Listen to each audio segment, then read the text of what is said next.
Al día de hoy, ya vinculados en el programa Unidos por Chacao, tenemos aproximadamente 875 edificios y todas las asociaciones de vecinos.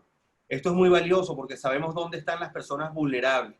¿A quienes llamamos vulnerables? Personas mayores de 60 años con algunas patologías médicas delicadas, diabetes, infecciones respiratorias o cardiovasculares, o personas que no tengan esa edad pero que tengan alguna condición que requiere una atención especial. Nos hemos apoyado en los condominios que han confiado en este programa y se han inscrito, y a esta hora, mientras nosotros hablamos, están haciendo desinfecciones en la urbanización Campo Alegre y no hemos dejado de hacerlo, de entregar tapabocas, de entregar gel antibacterial y de darle información constante a nuestros vecinos. Los condominios que aún no estén inscritos, visiten nuestras redes y ahí están los links. Las personas que viven en calles y dicen, mira, no he podido comunicarme con mi asociación de vecinos, se pueden agrupar también por calle. Se agrupan por calle, 10 casas, 12 casas, y con mucho gusto también los consideraremos un núcleo que podamos atender. Y sin más preámbulos, ya vamos a presentar a nuestro querido doctor Mariano Fernández. Mariano, voy a leer brevemente tu currículum, Mariano, para que sepan el valioso compañero de trabajo que tenemos en Salud Chacao, que todos los días, durante estos 100 días, nos ha ayudado, nos ha asesorado, nos ha cuidado y nos ha dicho qué debemos hacer. Mariano Fernández, médico epidemiológico, doctor en educación, mención tecnología y educación a distancia, postdoctorado en filosofía y ciencias de la educación, profesor titular de la Facultad de Medicina de la UCB, coordinador de investigación de la Facultad de Medicina, director del programa de doctorado en salud pública de la UCB, invitado de cortesía de la Academia Nacional de Medicina de Venezuela y director de epidemiología y programas en nuestro Salud Chacao. Un honor, doctor Mariano, contar con sus servicios en estos momentos tan duros para el país, para Venezuela, y que usted nos haya ayudado a que Chacao sea una referencia en cuanto al COVID y que nos haya asesorado de la manera oportuna para cuidar mejor a nuestros vecinos. Vecinos, todos los que están conectados, gracias. Vamos a escuchar la presentación y la intervención del doctor Mariano, y al terminar vamos a abrir algunos derechos de palabra para que ustedes puedan solicitar a través de las preguntas las dudas que tengan. Sé que hay varias dudas. Voy y adelanto una, que es una de las que más nos han preguntado durante el día, que tiene que ver con los espacios municipales, hoteles y colegios del municipio, que probablemente o ya están siendo tomados para pacientes con probable COVID o que han anunciado que lo harán. Importante, vecinos. Lo primero, una persona con COVID no es una persona que debe ser estigmatizada, y no el simple hecho de que tenga esa enfermedad circunstancial, ese virus, no lo hace una persona que va a ser rechazada, ni mucho menos. Eso es importante. ¿Qué está ocurriendo? En algunos hoteles, no solamente en Chacao, en todo el área metropolitana, incluso en todo el país, a las personas que resultan positivas en la primera prueba, es decir, en la prueba de sangre, a esa persona se le aísla momentáneamente en estos espacios, es decir, en los hoteles que están dispuestos para esto, hasta que se tiene el resultado de la prueba PCR, que es la que hacen en la nariz, que saca, ya el doctor les explicará técnicamente la función de esta prueba, y esa prueba es la que determina finalmente si esta persona es COVID positivo o no. Y es por ello que se están aislando en estos hoteles y en estos lugares. En Chacao, hasta ahora, teníamos el Hotel Embassy, acá en la avenida Francisco de Miranda, unos hoteles pequeños en el Rosal, y se habla de los colegios Gustavo Herrera y Libertador, en la avenida Francisco de la avenida Libertador. Esos hoteles no son colegios municipales, por lo que aún no tenemos la información oficial de que vayan a ser tomados. Pero cuando uno escucha que el poliedro de Caracas está siendo adecuado, el estacionamiento del poliedro de Caracas está siendo adecuado, el Parque Naciones Unidas está siendo adecuado, cuando hablamos a diario con los directores y directivas de las clínicas del área metropolitana y nos dicen que casi todas están a tope, eso es un mensaje que debemos leer entre líneas. Probablemente el problema va a ser mucho más grande en los próximos días. Es por ello que todas las medidas que tomemos no son suficientes. Y es probable que algunos otros hoteles del municipio quizás los tomen, o parte de ellos, para esto. Entonces quiero generarles tranquilidad. Aquí estamos trabajando de forma muy responsable, como ustedes lo saben, y cuidándolos a ustedes. Y cualquier persona que tenga algunos síntomas de presunto COVID se puede comunicar con nosotros y activaremos de inmediato el sistema de salud para ir a sus casas antes de que ustedes se trasladen a cualquier lugar. Y allí haremos lo necesario para evaluarlos. Bueno, sin más preámbulos, doctor Mariano, lo dejo con el derecho de palabra, y gracias a todas las personas que están conectadas. Muchas gracias, alcalde. Muy buenas noches a todos ustedes. Yo voy a comenzar a compartir la pequeña presentación que tengo para ustedes. Quiero que sepan que es una presentación muy pequeña simplemente para dar cabida a sus preguntas que van a ser más importantes pues, que la presentación. Esta presentación, como les decía, es muy corta y trata sobre todo de aspectos que fundamentalmente nos han preguntado de manera recurrente.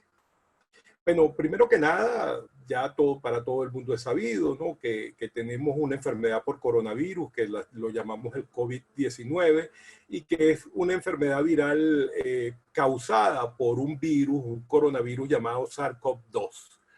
Este produce desde una infección respiratoria muy leve, como un pequeño resfriado, hasta un síndrome respiratorio severo, y se ha demostrado que puede causar otro tipo de problemas a nivel del organismo humano. La enfermedad es responsable en este momento no de 15 millones, como tengo en la lámina, sino de 17, casi 18 millones de casos. Ya vamos a ver eso con más precisión. Y por supuesto ha producido una gran alarma a través de los medios de comunicación, en especial en las redes sociales. Se considera una zooantroponosis porque esta enfermedad viene de animales, de los murciélagos específicamente, y algunos otros tipos de hospedadores del reino animal, y luego hace un cruce de especies y llega al hombre. Y en este instante se transmite de hombre a hombre, como ya veremos. ¿Qué son los coronavirus? Bueno, los coronavirus son es una familia muy extensa de virus que circulan específicamente en animales, ¿no? Ellos pueden también ocasionalmente infectar a los seres humanos y, como les decía, puede cursar con síntomas leves. El primer descubrimiento de los coronavirus en humanos fue en el año 62 en un resfriado en niños, justamente. De ahí hemos seguido su estudio y se ha ido desarrollando hasta el año 2002, donde hay la primer brote epidémico también en China, donde se hace un síndrome respiratorio severo, que es el SARS, que es el conocido ahora como el SARS-CoV-1, y luego con el MERS en el año 2011-2012, que estaba relacionado con dromedarios, es decir, con camellos. También, como les digo, son dos epidemias previas que habíamos tenido con coronavirus. Por otra parte, bueno, su aspecto a la microscopía electrónica, yo creo que ya la figura se ha hecho muy común, es lo que le da ese nombre de coronavirus por ese halo que tiene el virus. Es un virus ARN, es decir, tiene una sola cadena de la doble cadena de DNA.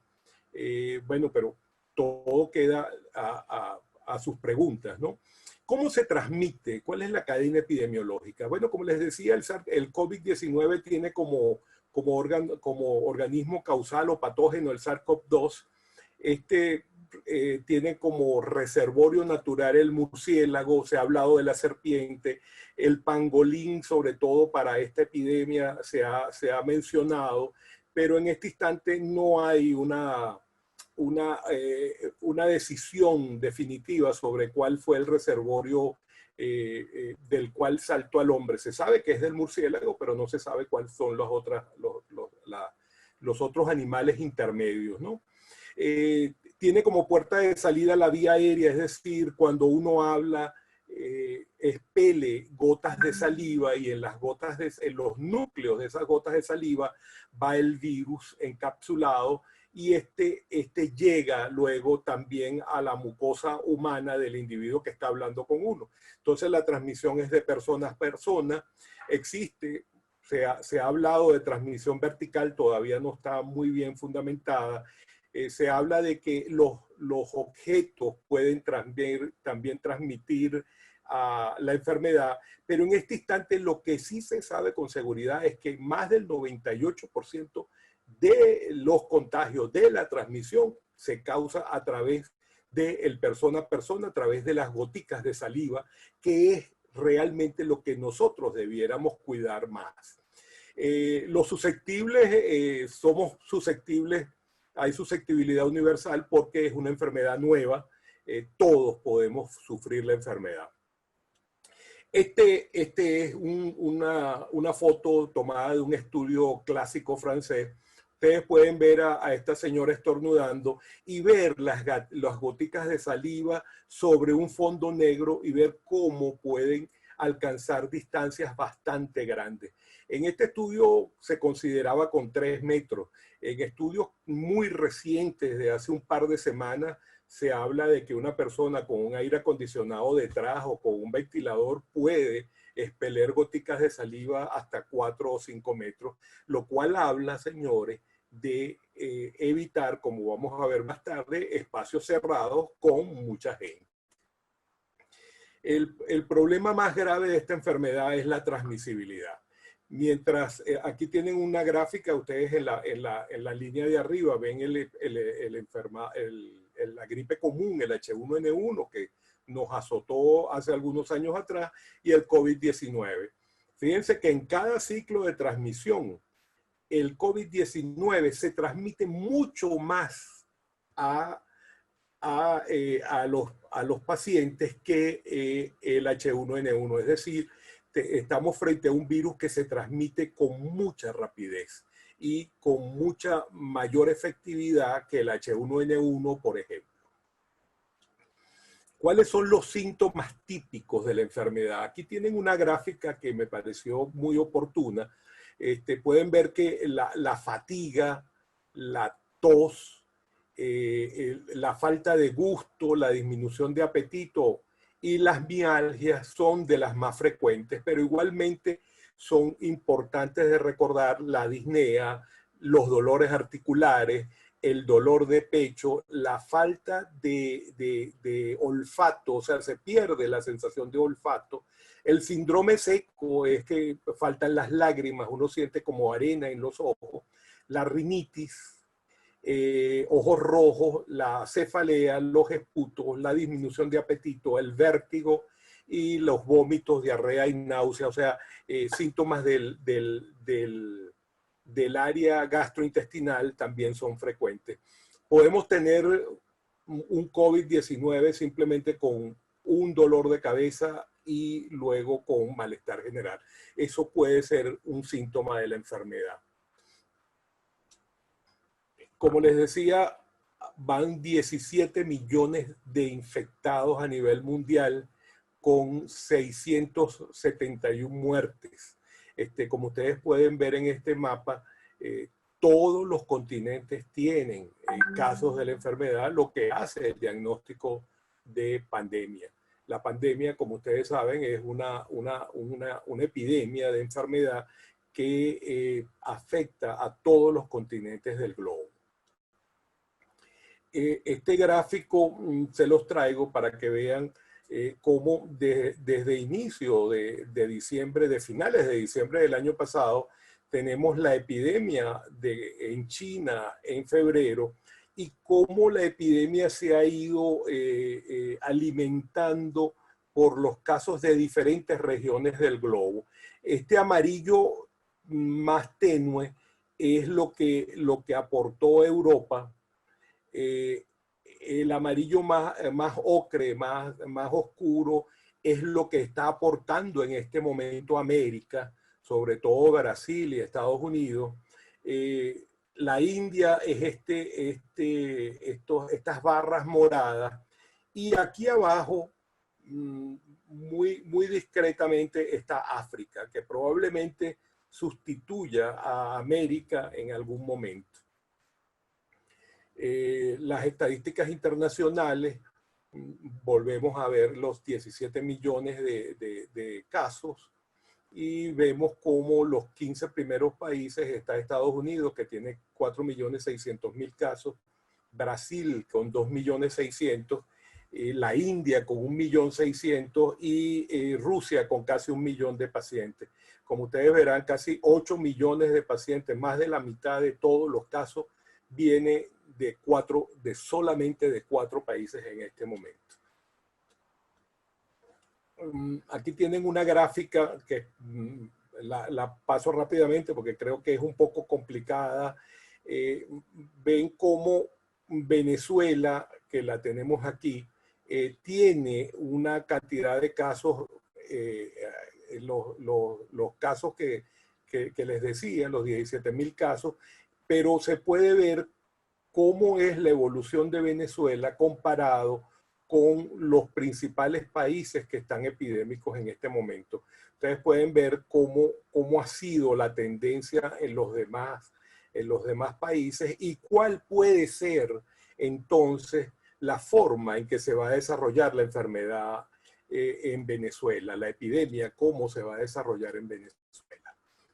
Tenemos, como les decía, 17.159 casos al día de ayer, cuando se hizo el reporte un poco tardío por parte de la Comisión Presidencial para el COVID-19, con un acumulado de 150 fallecidos también hasta el día de ayer, y con una distribución mayor en el sexo masculino que en el femenino, y como verán, también se distribuye entre 20 y 60 años con mayor frecuencia. Casi un 80%, más del 80% de los casos está entre los 20 y los 60 años, lo que quiere decir que es una población joven la que está sufriendo la enfermedad.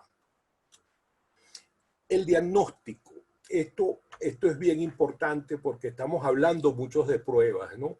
El diagnóstico, hay dos diagnósticos muy típicos, ¿no? Que son el hisopado nasofaringio, donde se hace la prueba de PCR o la reacción de cadena de polimerasa. Esto es simplemente que se le inserta un hisopo en la nariz y faringe del paciente, y eso se lleva al laboratorio y se demuestra la presencia del virus en sangre. Este diagnóstico, lamentablemente en el país ahorita lo hace un solo laboratorio.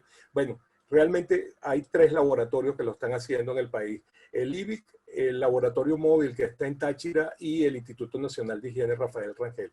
Esos son los 3 laboratorios que están haciendo. Entiendo que el volumen de exámenes al día de hoy son casi 1.500 pruebas diarias.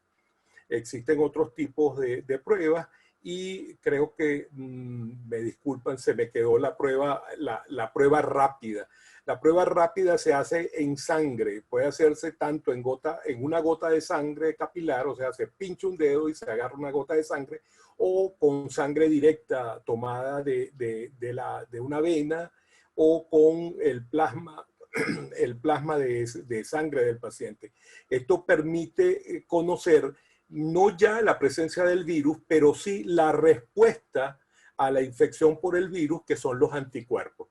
De manera tal de que la prueba rápida nos permite ver los IgM, la inmunoglobulina M y la inmunoglobulina G. El problema está en que mientras una ve el virus directamente, la otra ve la respuesta.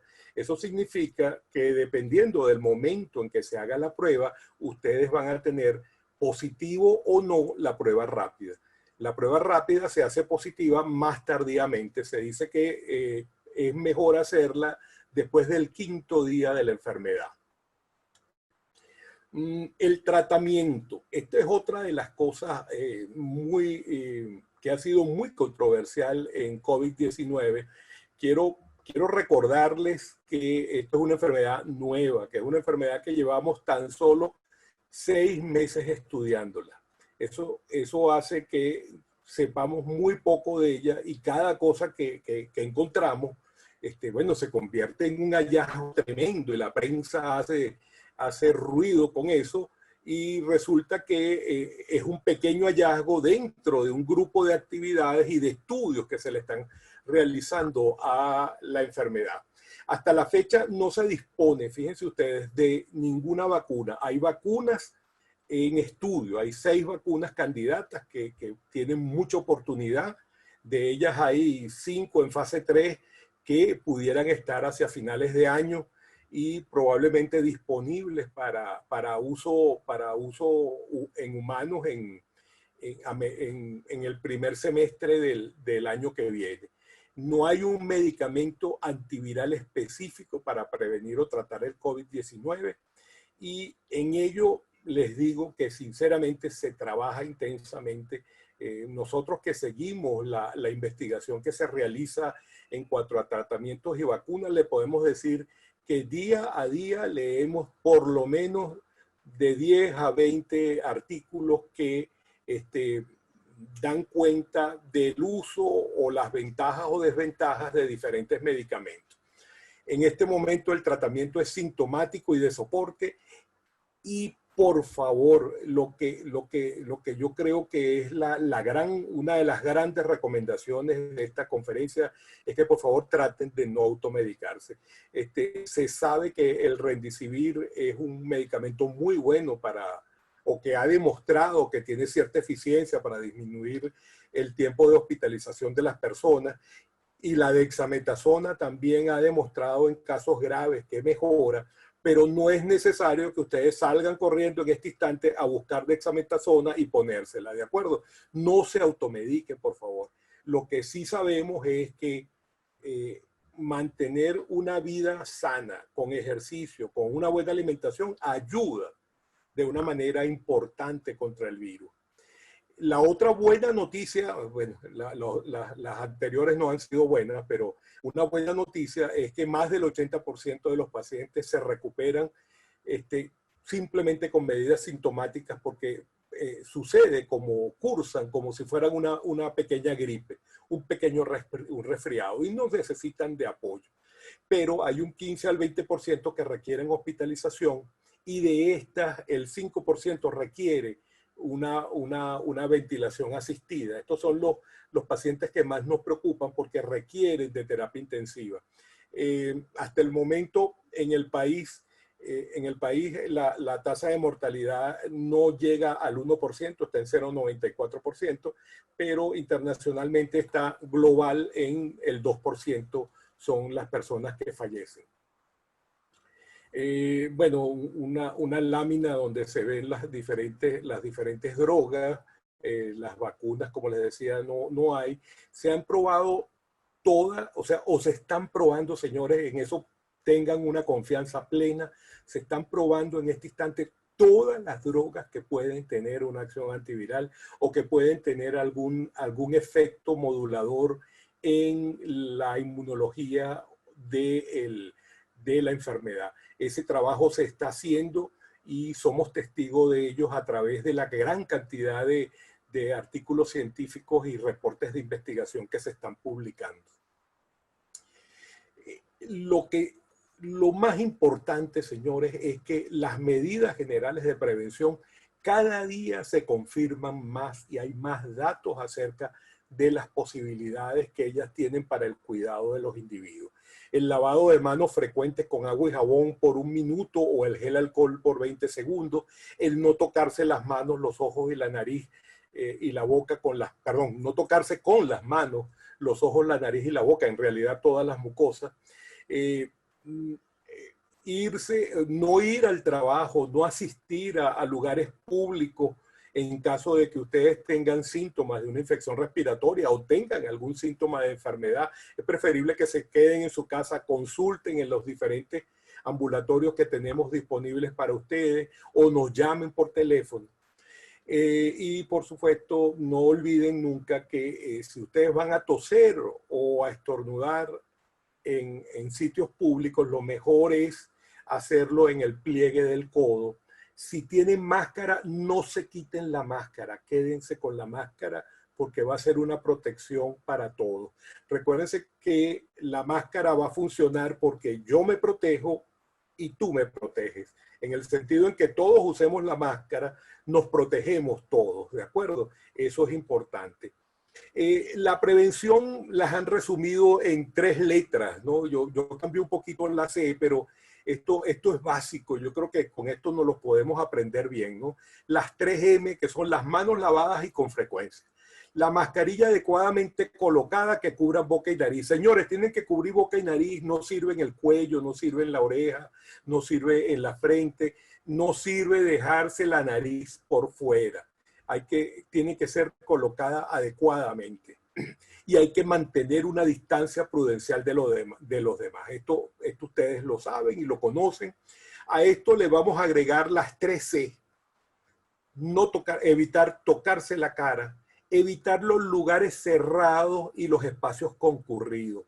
Las visitas son está demostrado que son los sitios donde mayor problema de infecciones tenemos. Entonces, recuerden ustedes, las 3M y las 3C, esto simplemente puede ayudarnos bastante para cuidarnos frente a la enfermedad. Lo que se sabe hasta ahora que es más eficaz es la distancia física. Entonces, eso va a requerir que en nuestros sitios de trabajo o nuestros sitios donde laboramos, en nuestras universidades, hay que reducir el número de trabajadores por ambiente.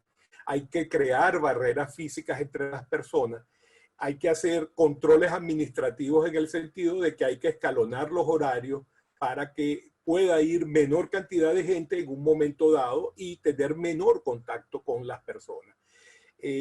Un poco menos eficaz son la protección a través del uso obligatorio de mascarillas no médicas, o sea, de mascarillas de algodón comunes, que son bien importantes para el cuidado en este instante de pandemia y muy probablemente para la pospandemia. Aquí un esquema, han circulado muchos, me traje este que me pareció bien interesante. Hay bajo riesgo cuando ustedes están separados por lo menos por 1 metro, 1,5 metros, 2 metros. Si se habla con la gente alejados y con mascarilla, caminando, corriendo o estando en espacios bien ventilados. Pero es peligrosísimo las reuniones, las fiestas, los lugares de trabajo, las reuniones de negocio, hay que evitarlas. Es de muy alto riesgo. Los baños públicos, los espacios interiores sin ventilación y los sitios de compra están catalogados de un riesgo medio según las posibilidades que tengan de separar a la gente y de que las personas hagan uso de sus mascarillas. Esto era lo que les traía, pero porque quiero escuchar sus preguntas, queremos que sus preguntas sean la parte más importante y no puedo terminar esta charla sin darles las gracias, por supuesto, y sin recordarles que accedan a fuentes confiables de información. La epidemia de rumores que tenemos, la infodemia, como la dice la OMS, está causando muchísimo temor y miedo en la población. No circulen mensajes, señores, que no estén seguros o que alguien se los haya verificado. O mejor, no circulen información no confiable, por favor. Con esto termino. Alcalde, esto ha sido, quedo a la orden de las preguntas. Gracias, Mariano. Gracias por esa presentación tan didáctica, porque eso es lo que necesitamos. Información que sea muy clara, muy didáctica y que podamos explicarle a nuestros vecinos la cantidad de dudas que seguramente tienen. Vamos a ir leyendo algunas preguntas acá. Es el momento, vecinos, que si quieren hacer preguntas, aprovechen y las escriben en el chat. A la gente, empiezo a leer desde arriba. Claro, el tema de las pruebas, que es importante que nos dejen manejar las pruebas, es verdad. ¿Por qué es necesario, doctor, enviar positivos a un hotel? No, o sea, bueno, vamos a empezar desde el principio. Fíjense ustedes. Si sabemos que la enfermedad es altamente transmisible y nosotros sabemos de una persona que está enferma que puede transmitir la enfermedad, lo mejor que hacemos con esa persona es aislarla o ponerla en cuarentena. Quiero que comprendan, son términos distintos. La cuarentena es lo que se hace con los contactos de las personas que se enferman.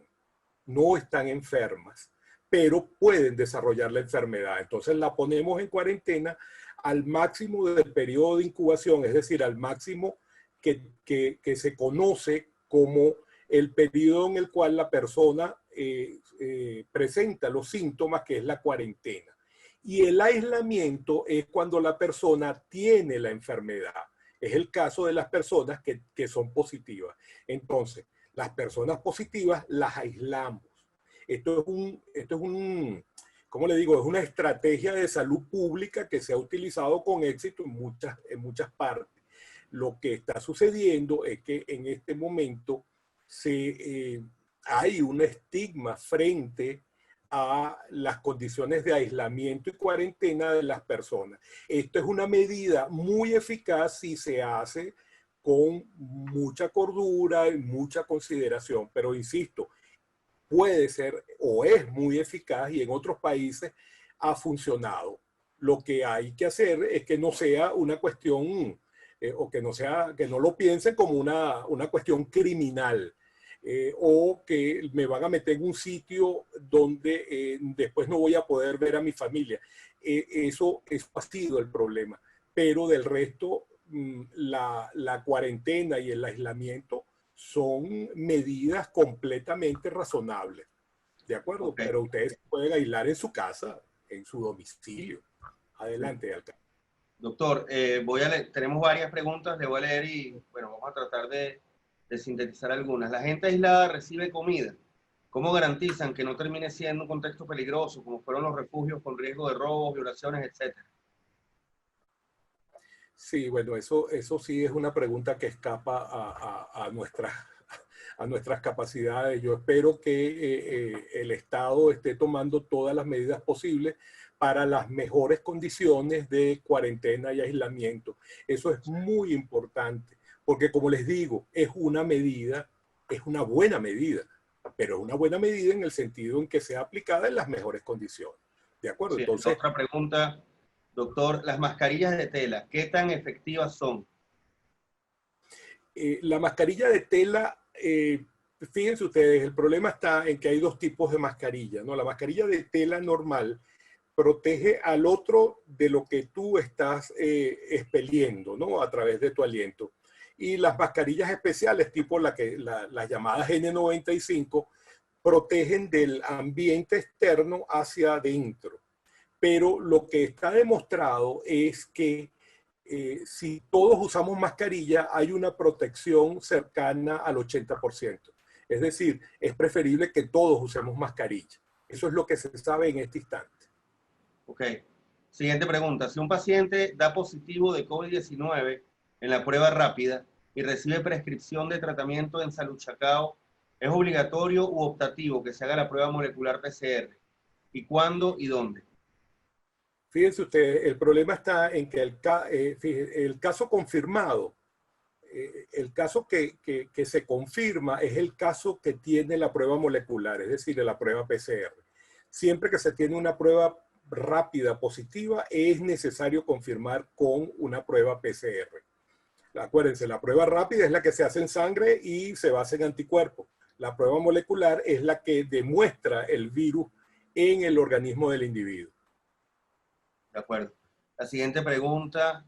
¿Qué capacidad hay en el municipio para el tratamiento de casos positivos? Bueno, esa pregunta yo creo que la puede responder el doctor, pero nosotros recuerden que en Salud Chacao no tenemos hospitalización. Entonces, el doctor la podría Sí, completar. sí, fíjense ustedes, yo recuerdo, en una de las láminas yo les decía que de los pacientes positivos, recuérdense, de los pacientes positivos, más de un 80% pueden irse para su casa porque tienen una gripe. ¿De acuerdo? Lo que pasa es que están transmitiendo la enfermedad, entonces requieren condiciones de aislamiento. Ahora, hay un 20% que requiere hospitalización y de ese 20%, un 5% requiere condiciones de terapia intensiva. Ese 20% y ese 5% no lo podemos atender en Salud Chacao porque no tenemos manera de hospitalizarlo, tal como dijo el alcalde. Okay, continuamos. Adelante. ¿Por qué no imponen multas a quien no use mascarilla? Esta información ya le hemos dado. Nosotros hemos tratado durante estos 100 días de generar algunos decretos para que los vecinos cumplan, pero creo que nuestros vecinos han sido responsables después de 100 días y de tanta información que les hemos dado en el manejo de esta situación y de esta pandemia. Esperemos no tener que llegar hasta ahí porque tampoco creemos que sea necesario sancionar a las personas económicamente ya cuando están tan golpeadas. Creo que lo que estamos haciendo es darles un mensaje y trasladarlos a la sede. También eso genera un riesgo cuando trasladamos a algunas personas a la sede de la policía para darles una charla. Creo que lo hacemos, pero cuidando también evitar conglomerar mucha gente en un solo espacio, porque también podríamos generar otro foco sin que sea necesario. Estamos siendo Así. bastante estrictos, pero no queremos sancionar a, como ustedes lo dicen, económicamente. Creo que no va a ser necesario hasta ahora. No queremos hacer. Perdón, alcalde, y en estudios que se han hecho sobre el particular, no, las multas no han reflejado ningún cambio a la conciencia ciudadana. O sea, lo que contamos es con la conciencia ciudadana. El temor o el miedo, señores, que ustedes tengan por la enfermedad, canalícenlo en cumplir las medidas de prevención de la manera que les acabamos de comentar y de la manera que tenemos en las redes. Ok, continuamos acá. Siguiente pregunta. ¿Se pueden contagiar si se bañan en el Ávila? Personas con COVID, esa agua llega a edificios, ¿se puede uno contagiar? No, por el agua no. O sea, el Okay. agua no, pero fíjese, si tú haces en el río, haces una fiesta y entonces empiezan a hablar unos a otros muy cercanos, ahí sí hay problemas, ¿de acuerdo? La aglomeración de personas son lo problemático, pero el agua del río no. Ok, continuamos. Alcalde, ¿el municipio cuenta con lugares donde se puedan hacer pruebas de manera confiable? Lamentablemente no. Ok, Sí, eso lo podríamos extender un poco, porque las pruebas recuerden que las maneja el distrito sanitario y se deben hacer o en el colegio Gustavo Herrera Gustavo o, Herrera. o en el Seguro Social. Salud Chacao no cuenta con las pruebas, no podemos. Hace unos 2 meses hicimos varias jornadas de pruebas, pero las hacíamos junto al distrito sanitario y apoyábamos en nuestros ambulatorios, pero las pruebas las tiene el distrito sanitario y es por ello que al inicio de mi intervención sugerí que nos permitieran a los municipios que contamos con sistemas de salud rígidos, que nos permitieran hacer pruebas nosotros para poder hacer despistajes más rápido. Doctor, tenemos 30 preguntas, vamos a tratar de avanzar lo más rápido que podamos. Adelante. ¿Es cierto que usarán colegios? Ya se la respondí. No, hasta ahora hay unas noticias en redes que están rodando diciendo que el Colegio Libertador y el Colegio Gustavo Herrera van a ser utilizados como centro. No son colegios municipales, por lo que hasta este momento oficialmente no manejamos esa información. Doctor, aislamiento se puede hacer perfectamente en la casa. Esto no es una pregunta, esto es una afirmación. Entonces nos sigo a la siguiente. ¿Qué pasaría en el caso donde haya un positivo en un edificio? ¿Qué debe hacer el resto de los vecinos sanos? ¿Qué rol juega la alcaldía en dicho caso? Bueno, el doctor la puede responder, yo lo puedo complementar. Sí, fíjense, lo mismo que les digo, si hay un positivo en el edificio, la persona tiene que entrar en aislamiento. Si tiene las condiciones en su casa o se dan las condiciones en su casa, él puede aislarse perfectamente. Se puede hacer un aislamiento domiciliario. Esto ha probado ser efectivo en muchos países del mundo. Claro, los vecinos debieran colaborar en el sentido, bueno, saber que tienen a una persona positiva y, bueno, tratar de no acercarse y prestarle ayuda a esa familia en el sentido de colaborar con ellos, con las compras, etcétera, el mantenimiento y la limpieza de las áreas comunes. Eso es muy importante. Es precisamente lo que estamos haciendo, donde nos hemos enterado que hay pacientes positivos, vamos, desinfectamos el edificio y reitero lo importante de este mensaje, no debemos estigmatizar a una persona que contraiga el virus. Cualquiera de nosotros, Dios nos cuide, podríamos ser contagiados porque es muy fácil, es de una vulnerabilidad muy sencilla que cualquier persona se pueda contagiar. Nosotros vamos a... Ajá, seguimos. Nosotros vamos a los edificios y allí hacemos la desinfección. Continuamos. Por aquí. Deme un segundo que se me cerró la pantalla y la abro nuevamente.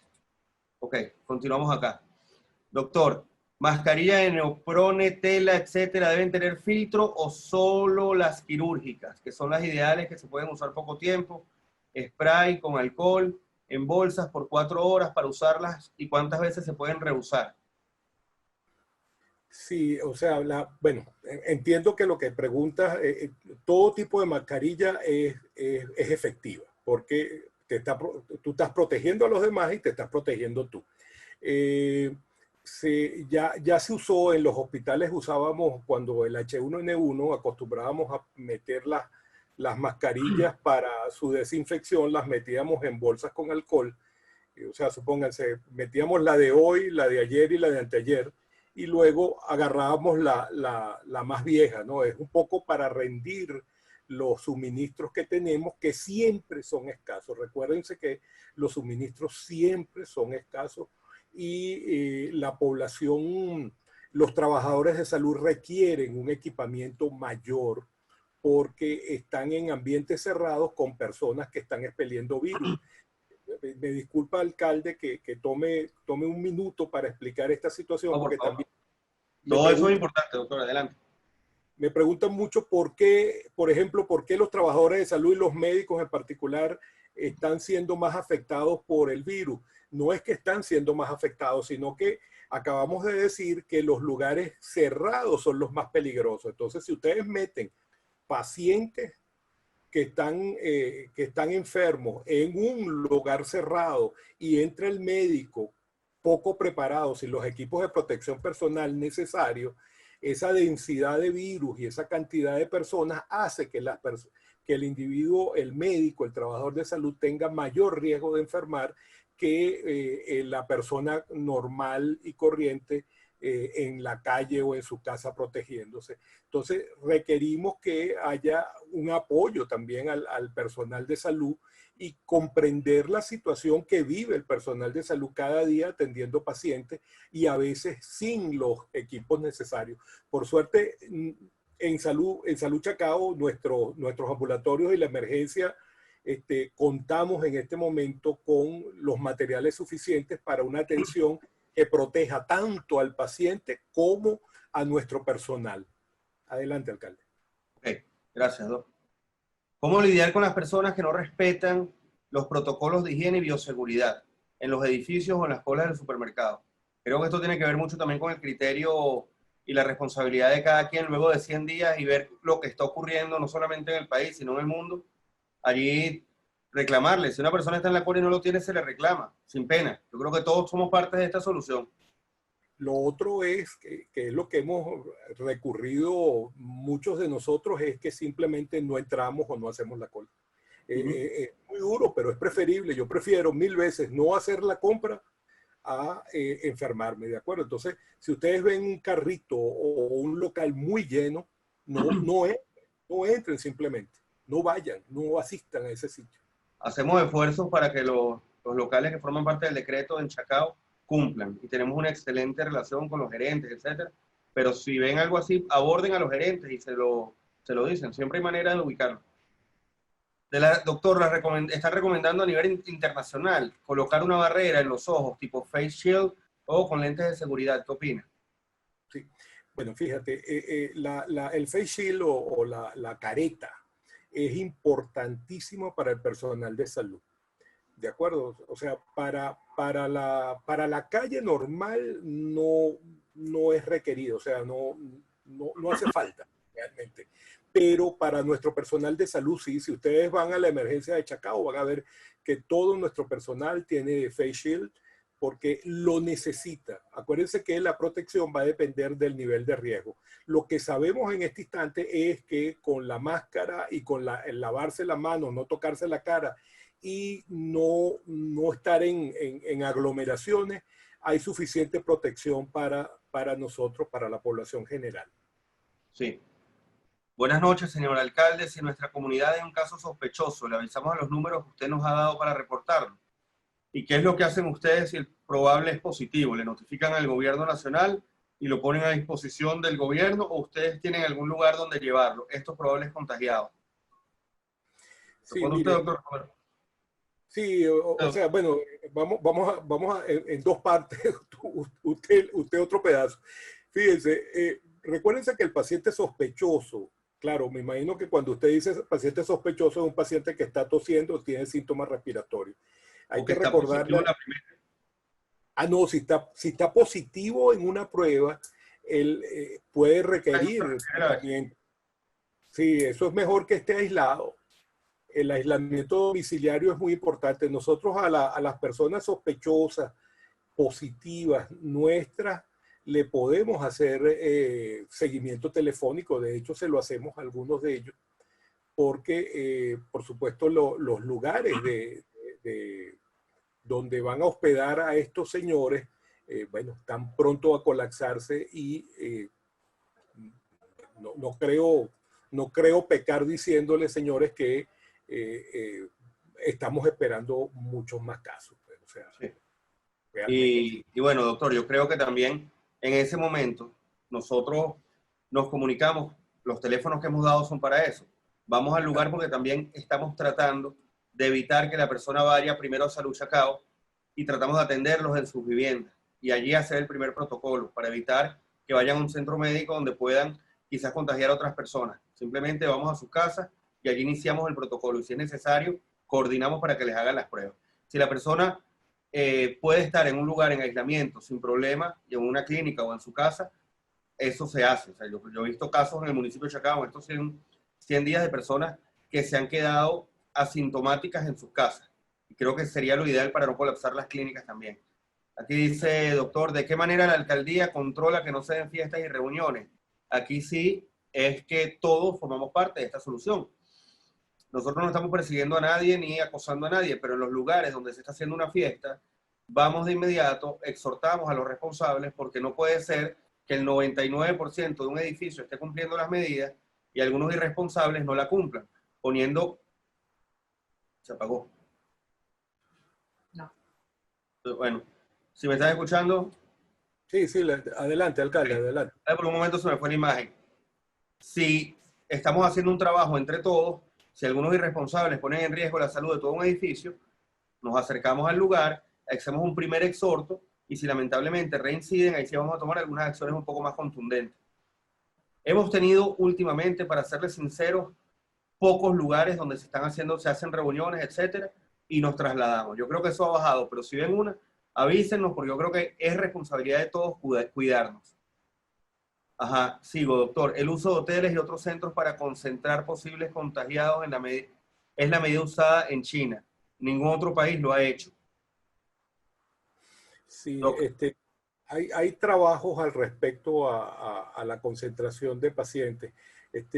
Lo que sabemos es que no necesariamente ha dado buenos resultados porque estamos concentrando personas sanas con personas con el virus.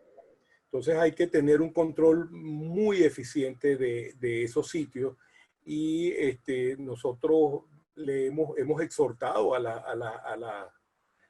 las diferentes autoridades, porque ellos leen lo mismo que estamos leyendo todos, que hay que hacer un control muy, muy cercano de los hoteles y de los CDI donde estén pacientes asintomáticos con pacientes sintomáticos. Esto puede ser problemático. Una pregunta interesante acá. ¿Cuán peligroso es ir a una clínica a practicarse algún examen, por ejemplo, mamografías, hematologías, ecos, etcétera? Bueno, desde enero estamos nosotros trabajando con la emergencia del COVID. Lo que sabemos ahorita es que muy probablemente por el aumento de pacientes, muchas clínicas y hospitales están derivando todos sus recursos a la atención del COVID. Yo quiero que me entiendan esto, ¿no? Muchos hospitales y muchas clínicas lo están derivando al COVID.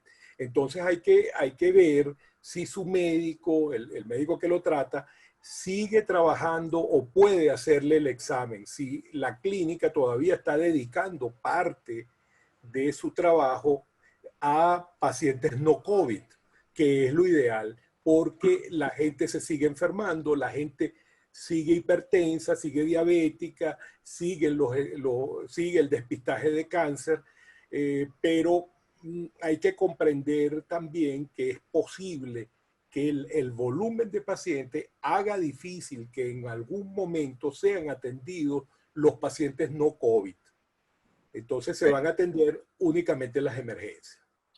Una siguiente pregunta, si tienes síntomas leves, ¿cuál es el tratamiento? Bueno, siempre hacerse la prueba, buscar hacerse la prueba, creo yo, doctor. Tratamiento con el médico, por favor. Acuérdense, nada de automedicarse. Miren que es una enfermedad nueva, muy delicada, es nueva. Luego dice, en el Táchira están obligando a los comercios al uso de la máscara de plástico. ¿Usted cree que todo el comercio va a utilizarlo? Ya el doctor habló sobre la máscara de plástico en una intervención anterior. Sigo con otra, Sí, doctor, por el tiempo. no, pero fíjese, un poquito ahí, Adelante, alcalde. adelante. Sí, si es un comercio pequeño, con mucha gente, que de repente a veces la gente, los propios comerciantes no pueden con las aglomeraciones porque la gente se desespera por comprar. Si hay mucha gente y tiene mucha mala ventilación, yo preferiría que las personas que están trabajando usen su careta o su face shield para disminuir la probabilidad de que estos individuos se infecten. Ok, pero las personas que están trabajando, no solicitarle el ingreso No, a las personas para no generar una confusión acá en el chat. El doctor se refiere a las personas que trabajan dentro de los locales. sí. Sí. Continuamos. Hay probabilidades que exista contagio para personas que utilizan las piscinas de sus edificios. Está prohibido el uso de piscinas en edificios.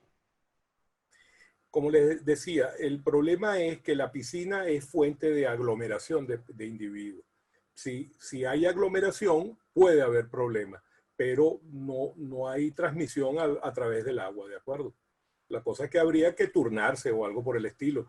Sí, Mejor quédense en su casa. sí. Lo hemos dicho y también en el manual que enviamos a los condominios que forman parte de Unidos por Chacao, exhortamos a que las áreas comunes eviten utilizarlas para evitar esto mismo, porque el área común puede terminar luego siendo un espacio para una fiesta, una reunión que puede traer problemas. Ya todos los condominios tienen ese instructivo y bueno, cada condominio ya es libre de hacerlo o no, pero nosotros estamos dispuestos también a ayudarlos en esto. ¿Cuántos casos hay en Chacao actualmente? Doctor, ¿la responde usted o la tengo yo? Usted. Adelante, usted es jefe. Ok, acá tenemos en este momento, esto es importante aclararlo, según información oficial que escuchamos al igual que ustedes todos los días en las cadenas, etcétera, en este momento tenemos 21 casos en el municipio. La mayoría de estos casos o están en centros médicos privados o están en sus casas en aislamiento.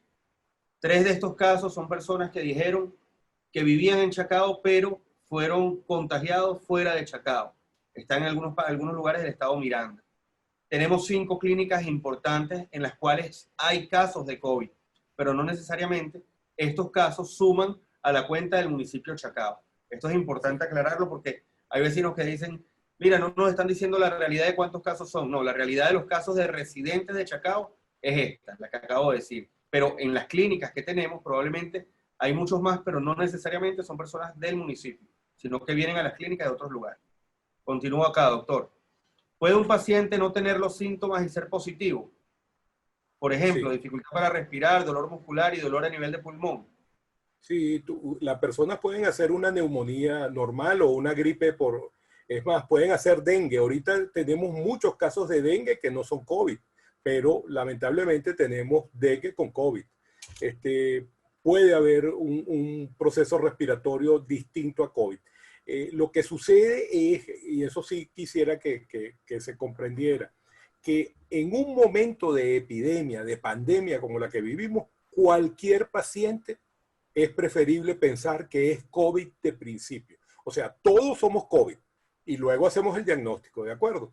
De acuerdo. Como la enfermedad es muy transmisible, nosotros prevemos esa infectividad que tiene el paciente, que pueda tener el paciente. Una pregunta que interesante. ¿Los objetos transmiten si son manipulados por personas, por enfermos? Hay trabajos al respecto que dicen que es posible que transmitan. Lo que sabemos es que la transmisión es muy difícil. El 98% es vía persona a persona, una comunicación casual, una conversación casual en un pasillo. Esa es la que transmite la enfermedad. Okay. Dice Rodolfo. Ah, no, más abajo, aquí está. Dice Luz. Bueno, si un caso es asintomático, ¿cómo se cura en casa a manera de prevenir contagiar a los demás? Los asintomáticos con prueba positiva tienen que estar en cuarentena en su casa. hay que vigilarlo, porque muy probablemente hagan síntomas en algún momento. Y lo otro que se ha demostrado es que esos pacientes, por su condición asintomática, transmiten mucho la enfermedad, que es realmente el peligro. Ok. Por favor, explicar por qué no se debe pensar en reportar a presuntos infectados para que los saquen. Lo ideal es aislarse en casa y verificar que si tienen el apoyo para cumplir el aislamiento en casa. Que los ciudadanos no piensen en los campos de aislamiento son lo mejor. Bueno, son opiniones también allí, doctor. Sí, bueno. Seguimos. Ajá, aquí se repite la luz de nuevo. Si un caso es asintomático, ¿cómo se cura en casa? ¿Cómo se previene que contagie a otras personas? Claro, si ustedes tienen un asintomático que es positivo a la prueba rápida, ese paciente tiene que aislarse en su casa. La idea del aislamiento es lo que hacíamos antes cuando teníamos una persona en casa con hepatitis, ¿se acuerdan? Entonces hay que separarlo, tiene que dormir aparte, tiene que usar un baño aparte, hay que lavarlo, hay que lavar esa zona, si comparte baño hay que lavarlo con mayor frecuencia. No se pueden utilizar los mismos cubiertos y los mismos platos que están usando esa persona. La idea es como que si tuvieran a una persona con hepatitis y siempre con máscara dentro de la casa. O sea, cuando tenemos un asintomático positivo en casa, tiene que tener careta, todos con mascarilla, todos. De acuerdo. Ahorita tenemos muchos zancudos en la zona. Si un zancudo pica a una persona con coronavirus y luego pica a alguien que no tiene el virus, se pudiera contagiar. Un paréntesis antes de la respuesta, doctor. Carolina y a todos los que están en el chat. Estamos haciendo también fumigaciones, pero les pedimos que nos ayuden. Tenemos una lista gigante de fumigaciones y la cuarentena radical también, teniendo la alcaldía en este momento, la actividad pública no está formalmente trabajando. Tenemos algunas direcciones activas. Necesitamos que ustedes también formen parte de la solución. Cuando hacemos la fumigación, matamos al mosquito que está molestando, pero probablemente tenemos envases con agua, floreros, etcétera, que en 3 días van a hacer que vuelvan a nacer los mosquitos. Por ello les pedimos que nos ayuden a evitar tener esta cantidad de mosquitos para que las fumigaciones no tengan que ser tan frecuentes. Doctor. Sí, fíjense ustedes, continúo con lo que dice el alcalde. El proceso de fumigación que lleva la alcaldía permite que nosotros tengamos bastante control con respecto a los zancudos. Pero recuérdense esto, la cadena epidemiológica del COVID no incluye el zancudo. O sea, se transmite únicamente por las goticas de saliva. Claro, los objetos pueden transmitir la enfermedad si caen goticas de saliva y después usted lo agarra y se lo pasa por la cara. Eso puede transmitir la enfermedad, pero del resto es muy difícil. No incluyen el zancudo. Ahora, el zancudo sí puede transmitir dengue y eso, por supuesto, ustedes recordarán que es un problema. Podemos tener casos donde tengamos problemas con el dengue y tengamos problemas con el COVID. Esa situación, bueno, por supuesto, tiene que ser ventilada a nivel médico, tiene que ir al médico, pues. Pero eso tiene que tener cuidado. Además de la fumigación, y tan importante como la fumigación, es botar las aguas empozadas, recoger la basura, no dejar potecitos. Eso es muy importante. Si tenemos el portal de nuestra casa lleno de perolitos que se llenan de agua, vamos a tener zancudos. Entonces, por favor, se requiere conciencia, como nos dice el alcalde. Seguimos, Doc. ¿Es posible sufrir la enfermedad 2 veces? El COVID hasta ahora o sea, yo pienso, yo creo, según lo que hemos leído hasta ahora, que hay recaídas de la enfermedad y no reinfecciones con la enfermedad. Es decir, que el individuo se cura, pero queda con parte de la enfermedad y recrudece la enfermedad, no que se reinfecta. Hay una discusión muy grande en este momento sobre la inmunidad que deja la enfermedad. Esto todavía es un tema de discusión. Lo que sabemos es eso hasta ahora. Cuando se habla en otros países del rebrote o del segundo brote, no es en las mismas personas, sino es en las personas que no le dio la primera vez. Por eso es que nosotros tenemos que estar muy cuidadosos, porque en todo momento tenemos que cuidarnos. Por eso se habla de que las mascarillas, seguro que lo han leído, las mascarillas nos van a acompañar por mucho tiempo. Adelante, señor alcalde. Seguimos, Doc. Por el bajo, este es nuestro querido compañero Rubén Loaiza. Gracias, Rubén, por tu intervención. Por el bajo índice de contagio de niños, se está observando conductas muy relajadas de protección de la población infantil. Bueno, allí es importante también. Yo he visto en las redes sociales que venden máscaras, tapabocas para chamos, las caretas para chamos. Yo creo que es responsabilidad de los padres también protegerlos y evitar en la medida de las posibilidades que se expongan. Acuérdense que no se están, o sea, la transmisión es menor en los niños porque están en las casas. Si los niños estuvieran en escuelas, estuviéramos en problemas. ¿De acuerdo? Niños en la calle van a tener el mismo riesgo que los adultos si están en la calle, porque el problema es la transmisión persona a persona. No es que los niños tengan menor riesgo, ¿de acuerdo? Sino que están en las casas. Y como usted dice, las mismas medidas de protección son valederas para los niños. Okay. Doctor, si un paciente se hace una prueba rápida y da positivo, debe hacerse el PCR enseguida. Ya sabemos que tarda más de 10 días en que den la respuesta. ¿Debe estar en aislamiento esos 10 días? Bueno, la respuesta ya es que sí. Sí, no por 20 días. Así es. Por lo menos 20 días. Por lo menos 20 días.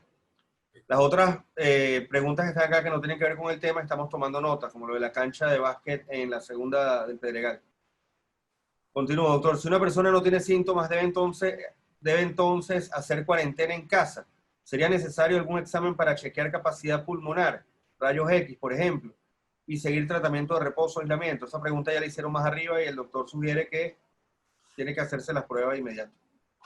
Sí, o sea, acuérdense, es asintomático, con prueba positiva, tiene que ir a aislamiento. ¿Por qué le decimos 20 días? Bueno, porque son 14 días para el periodo de incubación más 7 días que le estamos dando por si acaso. ¿De acuerdo? Porque no sabemos exactamente cuándo se infectó. Entonces se habla del máximo periodo de incubación más 7 días, que fue lo que implementó en algún momento en China. Pero va a depender también de la Autoridad Sanitaria Nacional, que regularmente dicta la duración de ese tipo de cuarentenas y aislamiento. Ok. Doc, como se están sumando muchas más preguntas, voy a leerlas y vamos a tratar de ir respondiendo de manera lo más rápido que podamos, ¿de acuerdo? Porque hay 32 nuevos mensajes. Aquí dice Eduardo, creo que no se explicó que los asintomáticos son mayoría y son infecciosos y no se detectan. Es así, es así. Es por ello la necesidad de tener los resultados de las pruebas lo más rápido posible y que nos permitan descentralizar las pruebas para, desde nuestros centros de salud públicos, poder ayudar a tener las respuestas más rápidas. Aquí y dice, además, las pruebas... Y además, alcalde, por esa misma afirmación que usted está leyendo, es que nosotros tenemos, y me disculpan que sea tan insistente, tenemos que tener una conducta cívica con respecto al uso de las medidas de prevención. Por eso justamente no podemos flejar en cuanto al lavado de manos, en cuanto al uso de tapabocas, en cuanto al no tener reuniones y no tocarnos la cara. De acuerdo. Aquí dice, doctor Mariano, indica no automedicarse. ¿Hay un mínimo de vitaminas o remedios caseros útiles? Gracias.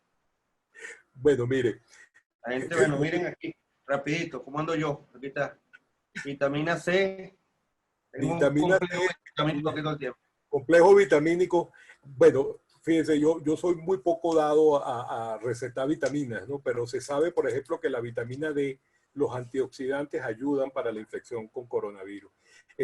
Eso significa que también el ejercicio es importante, la alimentación sana es importante. Si ustedes comen fruta, tienen todas las vitaminas que necesitan, pero si están enfermos, el médico tratante les va a dar la indicación necesaria para el caso que tienen. Confíen en el médico tratante que los atienda. Ok, vamos con las 3 últimas, doctor, se las voy leyendo. Si la persona probable positiva puede elegir quedarse en casa o está obligada a irse a algún refugio del distrito sanitario?